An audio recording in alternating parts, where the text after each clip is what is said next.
آپ کو پتا ہے میرے آقا نے فرمایا کہ اگر ڈوبنے والا ڈوب رہا ہو اور اس کی نماز باقی ہے اور نماز کا آخری وقت آ گیا، اب بھی اس کو چاہیے کہ وہ ڈوبتے ڈوبتے نماز کی نیت کر لے۔ اگر وہ ڈوبتے ہوئے نماز کی نیت نہ کرے گا تو مجھے ڈر لگتا ہے کہیں اللہ اس نماز کا سوال نہ فرما دے۔ فقہا سے کسی نے پوچھا کوئی تو منزل آتی ہوگی جب اللہ نماز معاف کر دیتا ہوگا، جب رب نماز معاف کر دیتا ہوگا، تو فقہا فرماتے ہیں اگر کوئی جنگ ہو رہی ہو، اس جنگ میں مسلمان جنگ ہار چکے ہوں اور لوگ اپنی جان بچا کر کے بھاگ رہے ہوں اور دشمن دوڑا رہا ہو اور نماز کا آخری وقت آ جائے، اب بھی مسلمانوں کو چاہیے کہ وہ بھاگتے بھاگتے نماز کی نیت کریں اور اشاروں سے نماز پڑھیں، لیکن اب بھی ان پر نماز معاف نہیں۔ اگر وہ جان بوجھ کر چھوڑ دیتے ہیں، خوف ہے کہ کہیں اللہ ان سے اس نماز کے بارے میں سوال نہ فرما لے، وہ چھوڑ دے تو چھوڑ دے، یہ اس کا کرم۔ اگر وہ کسی سے نہ پوچھے، جس نے ساری زندگی گندگی میں گزار دی اس کو بے حساب چھوڑ دے تو اس کا کرم، لیکن وہ پوچھنے پر آئے تو پھر بہت پوچھ سکتا ہے۔ اگر وہ پکڑنے پر آئے تو پھر چھوٹی چھوٹی بات پہ پکڑ لے۔ نماز تو نماز ہے۔ نماز پڑھنے والے یہ نہ سمجھیں کہ پھر ہم نماز پڑھیں گے تو پھر سب کچھ ہمارا ہی ہے۔ نماز پڑھو جنت کے لیے نہیں، اللہ کی رضا کے لیے پڑھو۔ جنت تو نبی کے صدقے میں ملے۔ ہم نماز جنت کے لیے نہیں پڑھتے، نماز اس لیے پڑھتے کہ نبی کی آنکھوں کو ٹھنڈک پہنچے، نبی کو خوش کرنے کے لیے پڑھتے ہیں، ورنہ خدا پکڑنے پر آئے تو نمازیوں کو پکڑا ہے۔ پھر ایک بزرگ تھے جنہوں نے 70 سال تک پوری زندگی عبادت میں گزاری، مرنے کے بعد کسی نے خواب میں دیکھا، پوچھا کیا حال ہے؟ کہا کہ بخشش نہیں ہوئی، ابھی تو معاملہ رکا ہوا ہے۔ کہا 70 سال عبادت میں گزرے؟ کہا ہاں، ایک جملے پر میری پکڑ ہو گئی، اللہ نے ایک جملے پر میری پکڑ کر لی۔ کہا کہ آپ جیسا ولی، آپ جیسا بزرگ کہلانے والا کس پر پکڑ ہو گئی؟ فرمایا اپنے گھر کے آنگن میں بیٹھا تھا اور بارش کا موسم نہیں تھا، اچانک بارش ہونے لگی، تو جب بارش ہونے لگی تو میرے منہ سے نکل گیا اوف، یہ بے وقت کی بارش، میرے منہ سے نکلا بے وقت کی بارش۔ جب انتقال کے بعد رب کے حضور پہنچا تو رب نے پوچھا بندے ہمارے یہاں تو ہر چیز کا ایک وقت مقرر ہے، پھر تو نے بارش کو بے وقت کیسے کہہ دیا؟ جب تک تو بارش کو بے وقت ثابت نہیں کرے گا ہم تجھے بخشیں گے نہیں۔ اب میں کیسے بارش کو بے وقت ثابت کروں؟ موسم تو تم نے بنائے ہیں کہ جون سے لے کر کے فلاں مہینے تک بارش ہوگی، فلاں سے لے کر فلاں مہینے تک گرمی ہوگی، فلاں مہینے سے فلاں مہینے تک سردی، تقسیم تم نے کیا ہے، اللہ نے نہیں کیا۔ اللہ جب چاہے بارش برسا دے، جب چاہے سردی کر دے، جب چاہے گرمی کر دے، تو تم نے کیسے کہہ دیا بے وقت کی بارش؟ اللہ کے یہاں تو ہر چیز کا ایک وقت مقرر ہے۔ فرماتے جواب دیتے نہیں بنتا، کیا جواب؟ اور اگر خدا بخشنے پر آئے یہ ساری عبادتیں درجات کی ترقی کا ذریعہ بنتی ہیں، چھوٹی چھوٹی عبادتوں پر اللہ بخش دیتا ہے۔ اس لیے کسی گناہ کو چھوٹا سمجھ کر مت کرنا اور کسی نیکی کو چھوٹی سمجھ کر چھوڑ مت دینا۔ امام غزالی رحمت اللہ علیہ 500 کتابوں کے مصنف، 500 کتابیں لکھی، اور ایسے بزرگ ہیں جنہوں نے عالم بیداری میں رسول اللہ کی زیارت کی۔ امام غزالی وہ بزرگ ہیں، بچپنے میں تقوی کا ہی عالم تھا۔ ایک دن استاد نے بلا کر پوچھا غزالی بیٹے تیرا نام کیا ہے؟ نہیں جواب دیا۔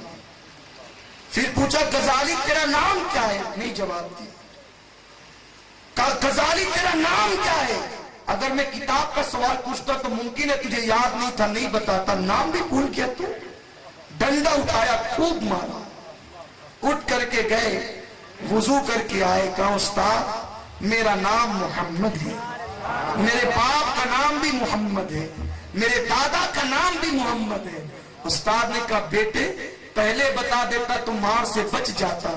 عرض کیا استاد ڈنڈے کھانا پسند ہے، بے وضو محمد کہنا پسند نہیں۔ بچپن میں جس کے تقوی کا یہ عالم ہو وہ حضرت امام غزالی۔ امام غزالی رحمت اللہ تعالی علیہ دنیا سے تشریف لے گئے. خواب میں کسی نے دیکھا, پوچھا امام اللہ نے آپ کے ساتھ کیا معاملہ کیا؟ فرمایا جو 500 کتابیں لکھی تھی وہ ایک طرف رہ گئی, اس سے تو درجات بلند ہوئے. نمازیں پڑھی تھی درجات بلند ہوئے, تہجد پڑھی تھی درجات بلند ہوئے, تقوی اختیار کیا تھا درجات. بخشش ہوئی جس پر وہ بہت چھوٹی سی نیکی, بہت چھوٹی سی نیکی پر میری بخشش ہوئی. پوچھا وہ کون سی نیکی تھی؟ فرمایا کہ میں کتاب لکھ رہا تھا, کتاب لکھتے ہوئے میں نے دیکھا کہ جو کتاب میں لکھ رہا تھا اس پر ایک چونٹی آئی, اس کے منہ میں دانا تھا. میں نے سوچا کہ اس چونٹی کو پھونک دوں, میں نے سوچا پہلے اس چونٹی پر قلم رکھ کے اس کو مار ڈالوں. دل میں خیال آیا غزالی اس کو مار ڈالنے سے تجھے فائدہ کیا ملے؟ تو سوچا چلو مارتے نہیں ہیں, پھونک دیتے ہیں, پھونکیں گے تو چونٹی اڑ جائے گی, ہم اپنا کام کریں گے. پھر خیال آیا غزالی اگر تو پھونک دے گا تو دانا الگ گرے گا, چونٹی الگ گرے گی. پتہ نہیں کتنی محنت سے اس نے تلاش کیا ہوگا, پھر اس کو ڈھونڈنے میں وقت لگے گا.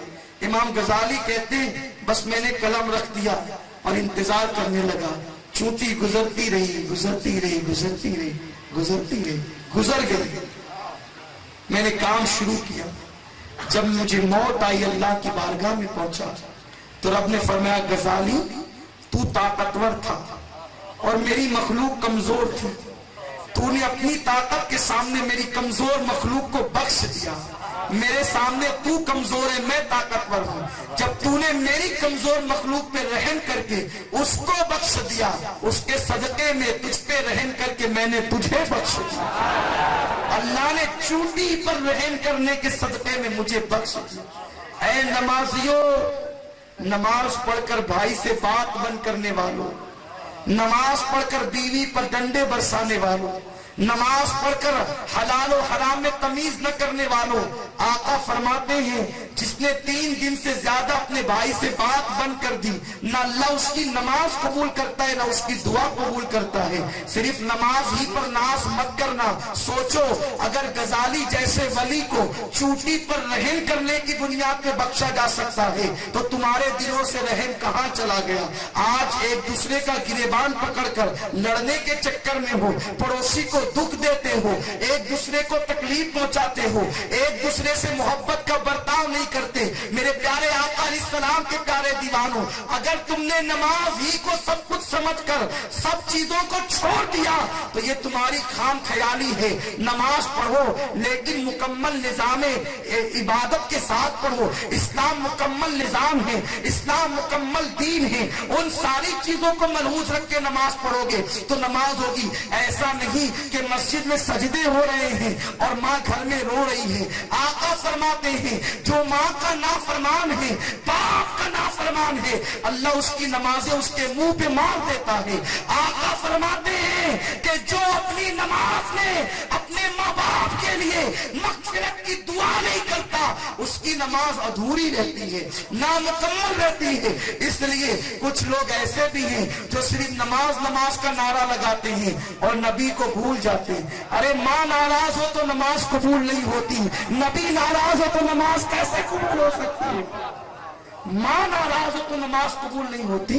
نبی کو اپنی طرح بشر کہتے ہو اور ناراض کرتے ہو. نبی کے علم غیب کا انکار کر کے نبی کو ناراض کرتے ہو. نبی کے حاضر و ناظر ہونے کا انکار کر کے نبی کو ناراض کرتے ہو. نبی کو مردہ کہہ کر گالی دیتے ہو اور نبی کو ناراض کرتے ہو. بتاؤ جس سے صاحب معراج ناراض ہے, نماز لانے والا رسول ناراض ہے, اس کی نماز کیسے قبول ہوگی؟ ارے نماز وہ نماز نہیں کہ نبی کو اپنی طرح کہہ کے نماز پڑھو. نماز تو وہ نماز ہے کہ سر جھکے گا کعبے کے سامنے, دل جھکے گا مکین گنبد خزرہ کے سامنے.